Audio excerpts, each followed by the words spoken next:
So, jetzt müsste man darüber reden. Entonces ahora se debería hablar sobre cómo se le dice a una población a la cual se le ha contado de manera muy intensa a través de los medios de comunicación principales durante 2 años que tenemos que defendernos de Putin, que si no detenemos a Putin en Kiev, mañana estará en Berlín y luego en Múnich y luego en Lisboa.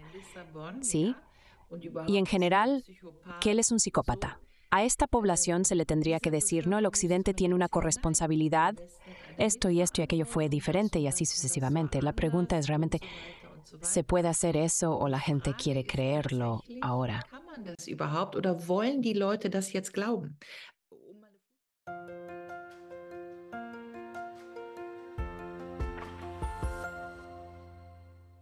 Und ich glaube, darüber müssen wir sprechen, denn es gibt Leute, Creo que tenemos que hablar de esto, denen gehöre ich porque hay personas, y yo me incluyo, que perciben tendencias totalitarias en la sociedad y en el pensamiento de la gente. eine Fehlwahrnehmung Puede ser una percepción errónea. sagen, dass wir in No quiero decir que estemos en un totalitarismo, pero sí que hay ciertas tendencias hacia eso no se puede decir, eso no se puede pensar, eso no se puede expresar. war bei Corona Esto fue extremadamente fuerte con el corona, porque allí se hizo la conexión de que si no todos creen lo mismo, entonces el virus nos matará a todos. also müssen wir das Así que teníamos que hacerlo. Eso fue muy fuerte. dann über Pero luego el virus se transformó en esta guerra. Ya durante el 2021 pensé que quizás lo único que podría sacar este tema dominante del corona de nuestras cabezas sería probablemente una guerra. En ese momento pensé que probablemente sería una guerra entre Estados Unidos y Irán. genau, also Resultó ser diferente, pero exactamente la guerra de Ucrania ha ocupado mentalmente en la sociedad el lugar que antes tenía el corona, y entonces el corona desapareció. und Corona selber El propio corona ya se percibía y se discutía en términos de guerra. wahrgenommen und besprochen, das, an die Front, also Front, A la vanguardia, las enfermeras, y así sucesivamente, los enfermeros, la guerra contra el virus, y así sucesivamente. Toda la retórica ya estaba ahí, y luego se trasladó uno a uno contra Rusia, hacia Rusia. Y estamos justo en medio de este flujo. Y justo la semana pasada tuve un debate con un historiador suizo que absolutamente no comparte mi análisis. Yo soy de las personas que toman el análisis de John Mearsheimer, y así sucesivamente, y dicen, eso es lo que mueve a Rusia. Y él dice, si explicas la posición de Rusia, entonces la estás excusando. Así que rechaza hacer una distinción entre explicar y excusar, lo que considero fundamental. Así que, explicar algo no es excusarlo, como usted también ha dicho.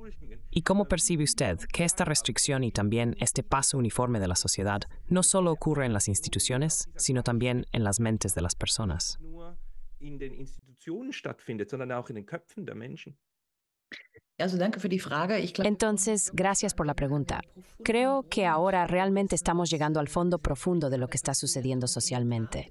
Y de hecho, la primera pregunta es, ¿qué percibimos? ¿De qué estamos discutiendo ahora mismo? Uno, usted dijo un cierre totalitario del pensamiento. Y entonces la pregunta ¿es así? wie würden wir das ¿Cómo lo justificaríamos? Y la segunda pregunta es, ¿por qué otros no lo perciben? Entonces, su amigo con quien ha discutido, me clasificaría con usted. Es decir, la transición también de Corona a Ucrania. Allí, el psicólogo belga Matthias Desmet diría que no se puede eliminar un miedo con argumentos, sino solo con un miedo aún mayor. Y eso es exactamente lo que ha pasado. Miedo al virus, miedo a la guerra, porque no se puede combatir un miedo con argumentos racionales. Y así es como funcionan ambos discursos. Entonces, un discurso funciona con miedo al virus, es decir, corona, y el segundo discurso funciona con miedo a Putin. Por eso es necesario demonizar tanto a Putin. Ahora tenemos montones de libros que declaran a Putin un psicópata, etcétera, que se apilan en las librerías. Y realmente uno puede preguntarse qué está pasando. Ahora, a menudo se me niega la experiencia en Europa del Este. Eso también se ha dicho a menudo. Sí, la señora Hero no debería pronunciarse sobre la guerra en Ucrania. Por ejemplo, porque no hablo ucraniano. A eso solo puedo decir, Bueno, la señora Strack-Zimmerman seguramente tampoco habla ucraniano y estudia todos los días sobre la guerra en Ucrania.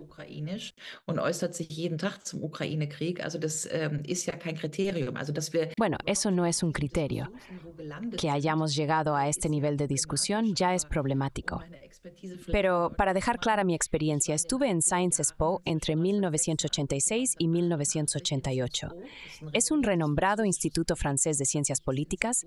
Allí estudié con la, entonces ahora fallecida, experta en la Unión Soviética, Hélène Carrère-Denckhaus, una de las mayores expertas en la Unión Soviética, en un llamado Diplôme d'études approfondies. Como alemana en los años 80, completé este Diplôme d'études approfondies con Hélène Carrère-Denckhaus, quien luego estuvo en la Académie Française con 16 de 20 puntos. Fue un diploma extraordinariamente bueno. Por lo tanto, siempre me sorprende cuando, por así decirlo, se cuestionan mis conocimientos sobre Europa del Este. Pero dejemos eso. El programa de estudios se llamaba en aquel entonces, curiosamente, Études soviétiques et est-européennes, es decir, estudios soviéticos y de Europa del Este. Y realmente se podía aprender mucho allí. Pero en cuanto a su pregunta, entonces, si realmente perdemos categorías, estamos perdiendo categorías cuando decimos entender a Putin. Entender es lo más importante para comprender un proceso político, seguirlo, encontrar respuestas políticas. Si ahora vemos el entender de manera binaria, entiendes a Putin, entonces eres un simpatizante de Putin y por eso quieres justificar a Putin de alguna manera. Entonces, estamos confundiendo entender con justificar. Dann verwechseln wir Verstehen mit Rechtfertigen und es ist ein kategorialer Verlust. Wir verlieren Y es una pérdida categórica. Perdemos nuestras categorías de pensamiento. Necesito entender algo para poder analizarlo, evaluarlo y luego reaccionar a ello. En este sentido, los términos que hemos establecido en los últimos 3 o 4 años, también la negación del coronavirus, los negacionistas del coronavirus. Nunca negué el coronavirus o el virus, solo cuestioné si las medidas que tomamos eran excesivas, si constituían violaciones de los derechos fundamentales y si eran necesarias. Hoy todo está básicamente confirmado, así que tenemos todos los datos del mundo que demuestran, incluso Bill Gates lo admitió, la EMA lo ha admitido, es decir, la Agencia Europea de Medicamentos, que el coronavirus, Bill Gates dijo, no era tan peligroso, sí, una mejor gripe, pero que no se pudo lograr la inmunidad de rebaño con la vacuna y así sucesivamente. Esto significa que hoy tenemos todos los datos que necesitamos para decir básicamente que los críticos tenían razón, pero la pérdida categórica, los críticos de las medidas. La pérdida categórica también radicaba en que se usó la negación como palabra para básicamente barrer a alguien del discurso. Niegas el virus, no. Uno solo niega la reacción, entonces no se niega nada, solo se analiza la reacción al virus. Y esta pérdida categórica la considero realmente preocupante. ¿Cómo podemos deslizarnos en una historia binaria de pues bueno, no contra malo? Lo siento. In so eine binäre gut-böse Geschichte rutschen konnten. Entschuldigung. Nein, ich gebe Ihnen hier absolut recht. Es gibt No, estoy completamente de acuerdo con usted. Todavía hay. Además, en este momento, también estamos perdiendo algo más. Todavía no puedo entenderlo completamente. Pero, por ejemplo, esta expresión en inglés, que eso es un talking point, un Putin talking point. Porque un talking point en inglés no es necesariamente una mentira, no es algo incorrecto, sino que puede ser algo absolutamente cierto, que simplemente alguien dice. Entonces, si Putin dice, por ejemplo, que no queremos que Ucrania se militarice, porque eso puede usarse en nuestra contra, entonces en Alemania, en Suiza también. Y así entre las personas que dicen, sí, ahora tenemos que suministrar armas. Este argumento entonces no se acepta. Si argumentamos que debemos asegurarnos de que los rusos no se sientan amenazados, porque eso sería entonces un Russian talking point. Algo está sucediendo en este momento, lo que realmente hace que una gran cantidad de ciudadanos sientan que solo se puede decir útil para su propio narrativo en este momento. Y todo lo demás, incluso si es cierto, eso no es apropiado. Das gehört sich nicht. Genau. Exactamente. Talking point, un buen ejemplo es también el whataboutism. Entonces, quien dice la agresión rusa ilegal según el derecho internacional y su repetición, y luego dice, ¿por qué hablamos de una invasión cuando se trata de América en Irak? Entonces, ¿quién quiere comparar? La comparación es el argumento histórico. Por supuesto, no se pueden comparar manzanas con peras, también se pueden hacer malas comparaciones. Entonces, se puede decir... La comparación cojea. Manzanas y peras son ambas frutas. Se pueden comparar como frutas. Simplemente depende del contexto. Genau, das meine ich ja. Also der Vergleich ist das. Exacto, eso es lo que quiero decir. La comparación es el argumento histórico. Por lo tanto, la comparación debe hacerse, incluso si luego descubrimos que la comparación cojea. Pero decir que no podemos hacer la comparación porque eso es whataboutism, bajo el pretexto de que si ahora comienzas a hablar sobre Irak, cuando estamos hablando sobre la agresión rusa, entonces eso es whataboutism. Eso tampoco lo puedes hacer. Es decir, tomamos la comparación, absolutizamos cosas, perdemos las categorías. Esto ya lo vimos con la negación del corona y el entendimiento hacia Putin. Me gustaría arrojar un poco de luz sobre cómo pudo suceder esto. Hay una, en mi opinión, muy inteligente psicóloga clínica francesa, Ariane Billerand, que ha escrito muchos libros sobre cómo la digitalización ha contribuido a la pérdida categórica. Es decir, cómo a través de la digitalización, las estructuras de pensamiento han cambiado de tal manera que esto puede suceder hoy. Porque somos, no sé, pero quizás una generación. Hay diferencias específicas de edad. Lo que dice Ariane Billerand, por ejemplo, es que a través del deslizamiento miras en Wikipedia y lees algo y luego hay un hipervínculo y haces clic en él porque no entiendes algo. Luego llegas a otro texto y luego hay algo más. En realidad solo estás cavando hacia abajo. Después de 5 hipervínculos, ya no recuerdas lo que querías leer. El Internet no tiene página. El Internet no tiene paginación. Das Internet hat keine Paginierung. Das heißt, das Internet hat kein räumliches Wissen. Das heißt, eso significa que Internet no tiene conocimiento espacial. Es decir, ya no puedes localizar tu conocimiento, como si siempre te deslizaras hacia abajo. Esto lleva a que si no estás acostumbrado a otra cosa, es decir, ya no estás acostumbrado a tomar un libro. Un libro tiene una tapa aquí y otra allá, y entre ellas hay páginas, y luego hay un índice. Y entonces puedes decir, en la página 126, encuentro esto y aquello. Tenemos una concepción espacial. La mayoría de las personas cuando han leído un libro saben, eso estaba en el último tercio, por ahí abajo. Entonces, si buscas algo en un libro, generalmente lo encuentras, porque tenemos una capacidad de imaginación espacial. Si eso desaparece por esta digitalización, de la que Ariane Billerand dice que es una infantilización deliberada, una estupidización deliberada, entonces debemos darnos cuenta de que, por supuesto, ahora, llamémoslos los millennials, empezó alrededor del 2000, BlackBerry y luego el iPhone, Steve Jobs, Everything with a Button. Esa fue la revolución alrededor del 2010. Entonces ahora tenemos cohortes enteras de edad, es decir, todos los que ahora tienen alrededor de 25 años, que han pasado por esto de deslizar y enterrarse, digamos que solo leen PDFs. Y PDFs que ya no están en un contexto, que reciben un PDF, deben entenderlo y reproducirlo. Un PDF es a menudo una contribución de un volumen colectivo.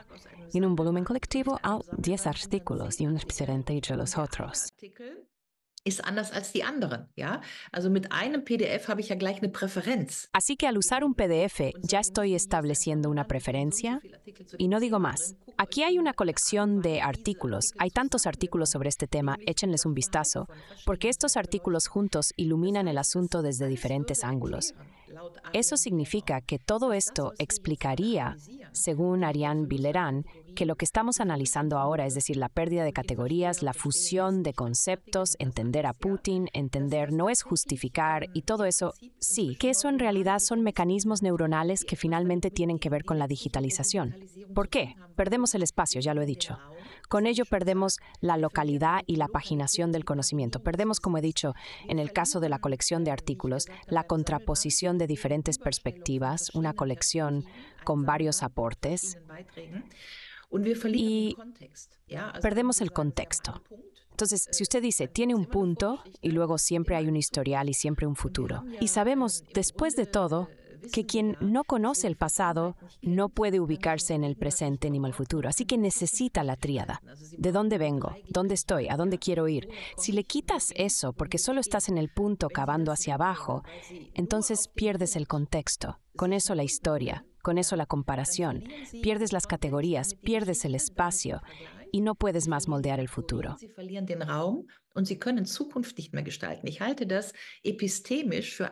Considero que esta es una evolución epistémicamente muy peligrosa que, en mi opinión, aún no hemos abordado suficientemente. Aunque estuve recientemente en París, hubo una conferencia interesante sobre ChatGPT donde se discutió exactamente esto. Pero mantengámonos en el tema. Los eventos que ahora observamos, por ejemplo, el ataque de guerra ilegal de Rusia del 22 de febrero de 2022, así se cuenta, es precisamente eso. No hubo nada antes, no hubo una guerra civil antes, no hubo Maidán, no hubo esto, no hubo aquello. Tampoco consideramos cómo vamos a salir de esto como Europa. ¿Cuáles son las buenas soluciones para Europa? Necesitamos Eurasia.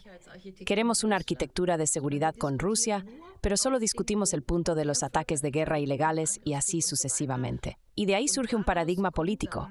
Putin no debe ganar.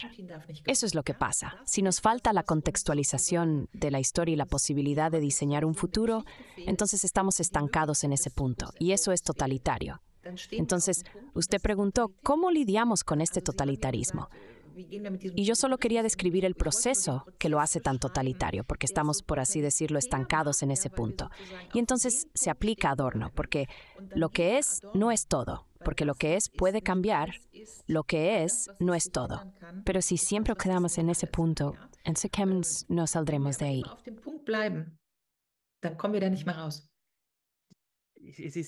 Es ya interesante. Siempre me pregunto de dónde viene eso, porque estamos en una relación de dependencia con la sociedad. La sociedad nos moldea, nosotros moldeamos a la sociedad a cambio. Así que tenemos un efecto de retroalimentación. Y lo que observamos en este momento de lo que parto es que estamos viendo una tendencia hacia lo que llamo lógica de guerra. Y la lógica de guerra no solo puede afectar la guerra, sino también en otros dominios. Y el fenómeno es siempre que cuando de repente tienes un enemigo, este pensamiento comienza a ser realmente invasivo en la lógica de las personas, que entonces ciertas áreas de pensamiento deben ser desactivadas. Así que, por ejemplo, la historización de un conflicto, o también la diferenciación, que decimos que ahora tenemos que mirar esto desde varios puntos de vista. Porque si existe un enemigo y comienza el pensamiento de amigo-enemigo, entonces todo debe reducirse a un esquema relativamente simple. De lo contrario, no tendríamos la situación de tener un enemigo. Así que tenemos eso. Y justo en esta pregunta ahora al principio, en alemán tenemos esta hermosa palabra de soberanía discursiva y de interpretación, que realmente hay ciertos grupos que son muy buenos en establecer esta soberanía de interpretación para todos los demás. Y ahí es donde comienza la conversación, ya sea en febrero de 2022 por la guerra en Ucrania o el 7 de octubre por Palestina. Sí, exactamente. Eso es precisamente lo que quería decir.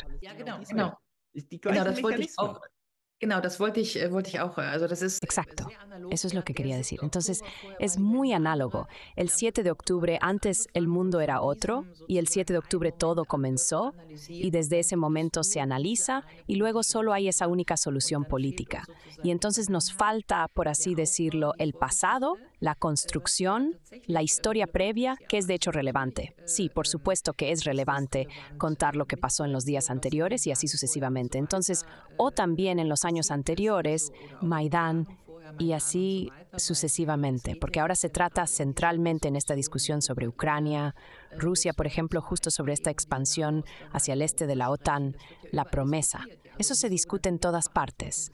Entonces, sobre la llamada corresponsabilidad del Occidente. Y si no se hace valer eso, entonces realmente no se puede llegar a la paz. Entonces, si se trabaja, por así decirlo, en la polarización, y hemos trabajado en la polarización, me acordé justo cuando usted lo dijo, el esquema amigo-enemigo, bien-mal. Creo que se llamaba Maria Bonelli o algo así, esta historiadora belga que escribió un libro sobre propaganda de guerra alrededor del año 2000. Y los 10 mecanismos de la propaganda de guerra, eso se encuentra en Internet. También lo citamos en el libro final. Es muy claro, nosotros somos los buenos. El agresor es el enemigo. El agresor masacra y asesina y así sucesivamente. Nosotros solo defendemos. Nunca hacemos nada malo. Also wir machen nie etwas Böses. Also die Kategorien, wie diskutiert wird, ja, also das. Entonces las categorías en las que se discute son muy relevantes. Y realmente sobre los acontecimientos de Ucrania, Rusia, se puede ver casi uno a uno estos mecanismos de la propaganda de guerra, cómo se discute de manera tan unidimensional. Aquí el mejor ejemplo es ahora este escándalo de espionaje. Así que eso es una cosa, la unidimensionalidad. Nosotros solo defendemos, el agresor es el único malo, claramente amigo, enemigo, no es que tenga responsabilidad. Lo digo por eso, realmente no quiero usar un ejemplo trivial, pero soy madre de 2 hijos, y si alguna vez se pelearon por un ladrillo de Lego, pues solo queda una cosa, separar a los 2 peleadores. Eso es lo que hizo Bertha von Suttner, bajar las armas. Por eso recibió el premio Nobel en 1905. Y entonces normalmente tienes 2 hijos. Uno siempre dice, pero él empezó. Ese es el mecanismo de la propaganda de guerra. Pero él empezó. Y porque él empezó, ahora yo también puedo. Y al final del día, ahora tuvimos al Papa que dijo, bandera blanca, separar a los peleadores. ¿Qué más podría decir un Papa? Y vemos que incluso el Papa fue tratado sin respeto porque estaba a favor de la paz y dijo, separar a los peleadores. ¿Cuántas personas más deben morir?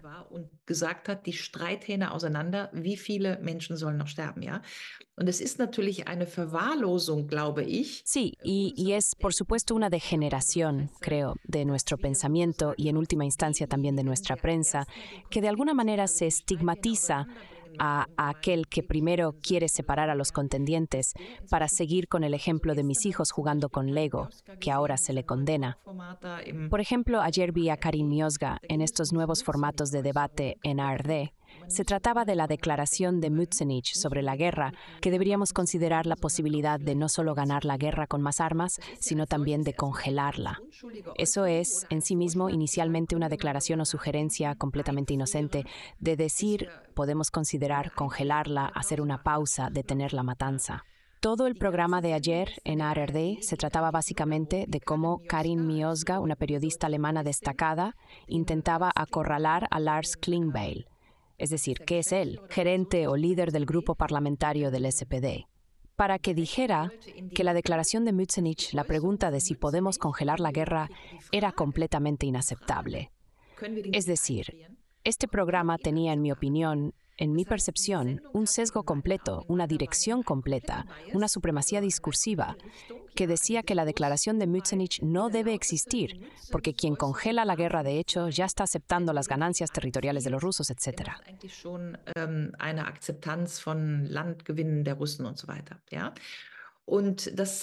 Y eso nos muestra, creo yo, cuánto se ha torcido ya nuestro pensamiento. Voy a dar otro ejemplo. Hemos tenido este escándalo de espionaje de esos espiados, los generales que hablaban, y el titular de Der Spiegel, es decir, se desvía la atención hacia el incidente, no hacia el contenido. Esto es un poco lo que acabo de decir, forma y función.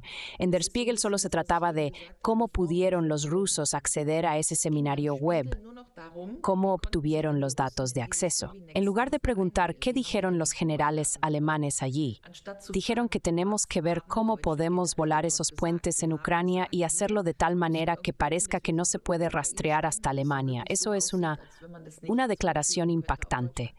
Y deberíamos haber reaccionado con un grito de protesta en la población, en mi opinión, que generales alemanes discutan algo así, teniendo en cuenta nuestro pasado, a la luz de la promesa del canciller y así sucesivamente. En cambio, el escándalo fue sobre cómo pudieron los rusos, dónde estaba la filtración, cómo pudieron los rusos acceder. Sí, es decir, tenemos, lo llamo discursos de distracción. O sea, desviamos la atención de lo principal y nos centramos en un teatro de operaciones secundario que se tematiza. Eso también me parece muy interesante. Das finde ich auch sehr interessant. Tengo la sensación de que esto también es una distracción intencionada, porque si uno se involucrara en la discusión, entonces tendría que enfrentarse al problema de que su propio pensamiento y su visión del mundo posiblemente no reflejan lo que está sucediendo en este momento. y eso le dolería intelectualmente a muchas personas. Por eso hay ciertas cosas sobre las que no se puede hablar, aunque usted y yo podemos hablar de ellas, pero no se abordan en los medios. Nord Stream, o que su canciller estuviera al lado del señor Biden, cuando dijo que si Rusia ataca, entonces Nord Stream se acabó. Esas son todas cosas que deberían causar enormes protestas, al menos desde nuestro punto de vista, pero entonces no lo hacen, porque también las personas que deberían ser alarmadas por ello probablemente tampoco lo desean.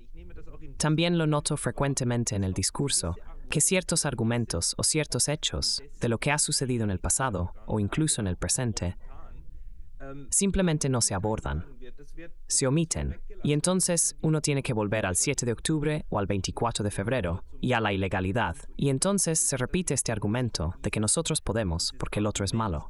Así que aquí me siento intelectualmente restringido, y esto va desde las más altas posiciones académicas hasta cualquier techador, y así sucesivamente.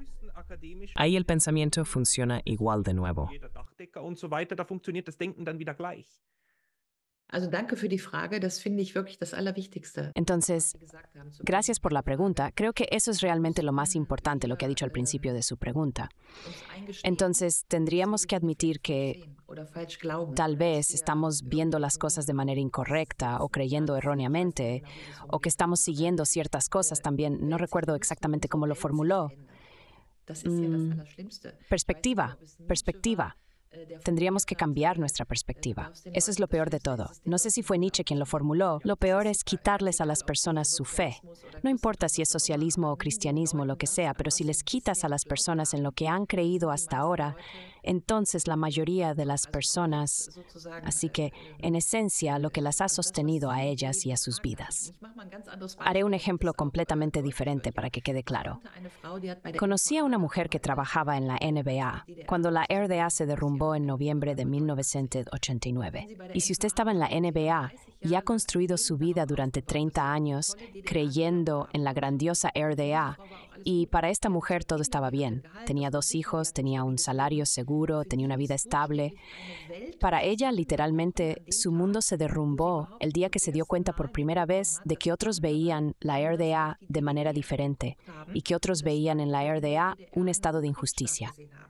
Ahora imagínese a esta mujer que tiene que repensar los 30 años de su vida. ¿En qué he vivido? No lo vi.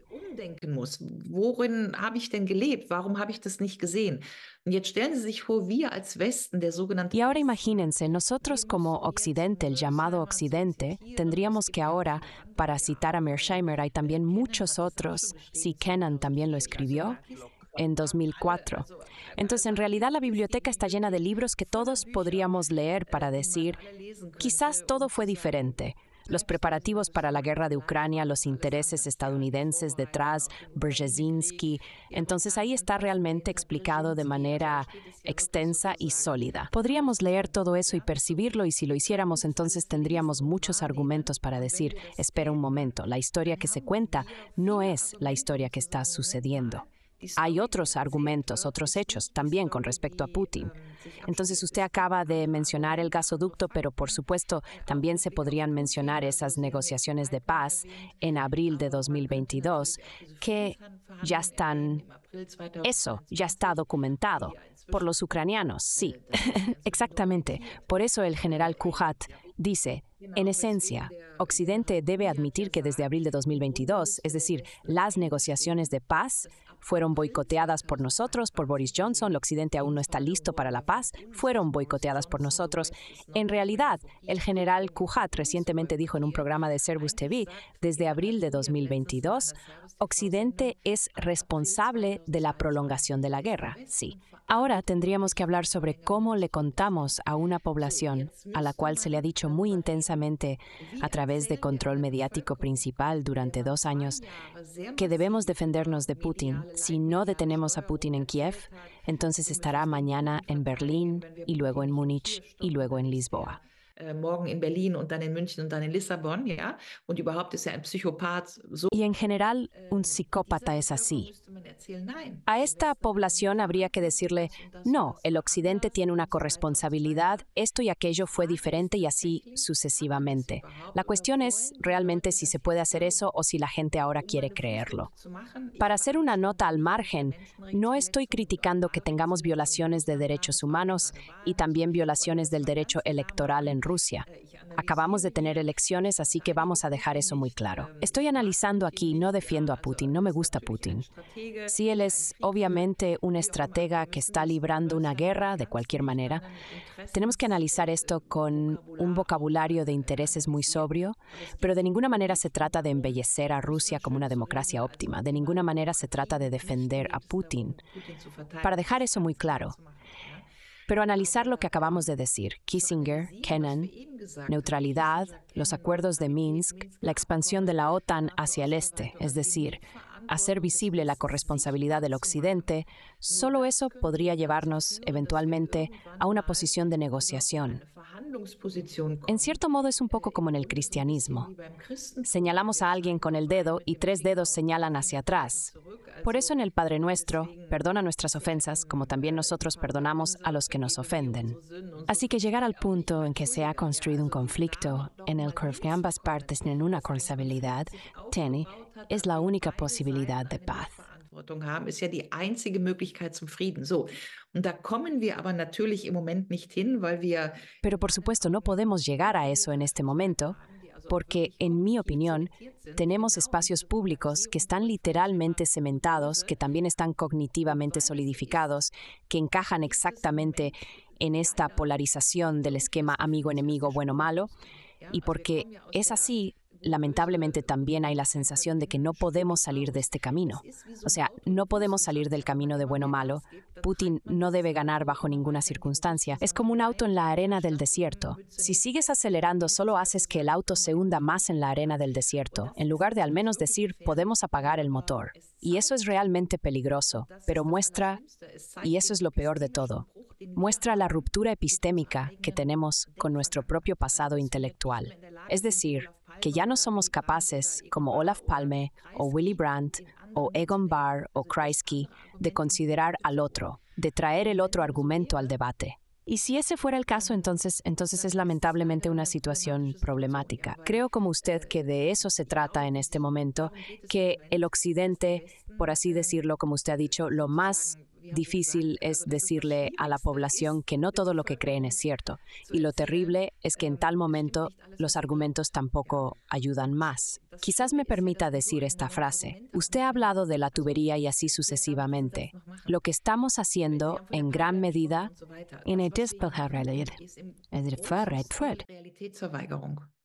Also Realitätsverweigerung, ja. Ich zitiere mal auch Bonn. Cito al filósofo de Bonn, Marcus Gabriel. Él ha escrito un gran libro sobre ficción y realidad y analiza en varios libros que justo en este momento tenemos un problema, donde en la era del deconstruccionismo todo se mezcla. El hombre y la mujer ahora son queer, ¿sí? Perdemos estos conceptos. Que también mezclamos realidad y ficción. Es decir, la ficción se convierte en realidad y la realidad en ficción, más o menos. Que hay el mismo mecanismo. Y en este contexto, creo que realmente tengo la impresión de que estamos en un proceso de negación aquí en Occidente sobre lo que realmente es Mearsheimer y el realismo, lo que realmente es la realidad, que ya no queremos examinar desde diferentes ángulos para básicamente adormecernos en una ficción que luego declaramos como realidad. Es un mecanismo altamente problemático que tiene mucho que ver con el funcionamiento de nuestros medios, que por supuesto puede ser controlado, es decir, como se llama Togel, quien escribió este libro, Guerra Psicológica, que por supuesto señala que esta percepción de la realidad es, por supuesto, una gestión algorítmica. Lo que percibimos en absoluto está, por supuesto, controlado. Y en este contexto, creo que en realidad estamos en un totalitarismo del pensamiento, el proceso en el que estamos. Y solo podemos esperar que podamos superar esto. Und man kann nur hoffen, dass wir das noch mal weiten, ja. Tengo la esperanza de que al final haya una desescalada, dirigida desde arriba, si es que se desea, desde París, Berlín, Londres y quizás también Washington, y luego poco a poco que salgamos de esta forma de pensar. La otra posibilidad es el miedo puro. Si la gran guerra nuclear realmente se avecina, entonces el miedo quizás lleve a que no avancemos tanto como nos gustaría pensar.